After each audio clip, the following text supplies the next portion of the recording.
Yung wiper blade ng sasakyan mo, hindi yan panghabang buhay. Pinapalitan niya na. Tuturuan ko kayo kung paano siya nire-replace. Ito kasi nire-recommend natin na every 1 to 1.5 years, palitan nyo siya. Paano palitan? Tingin dito. Very basic lang. Meron tong pindutan ito, makikita nyo dito. Pag pinindot nyo yung kabilaan, nakita nyo, umangat. Okay? One more.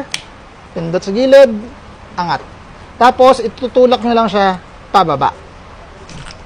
Yan, pwede mo na siyang palitan ng bagong wiper blade.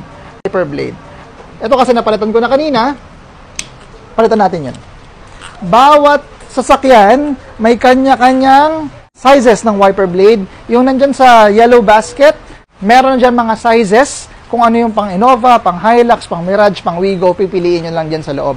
Pag hindi nyo naman alam, mga sir, pwede nyo namang sukatan gamit ang measuring tape o ruler para pasok sa sasakyan nyo. Usually, ang mga ganitong mga sasakyan, Brio, i10, magkakapareho sila subcompact car. 14 yung kabila, pwede rin 15. Tapos tong kabila, yung mas pang driver side, yung mas mahaba, 21 inches naman siya. Palitan natin ng bago. Ayun o, binabili natin.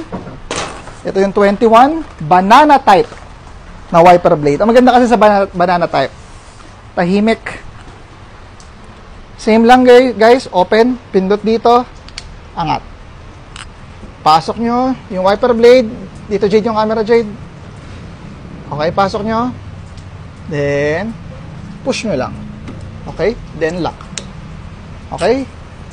Next. This one. Push ulit. Pasok. Then, yan na. Ano ka nang? Bagong wiper blade.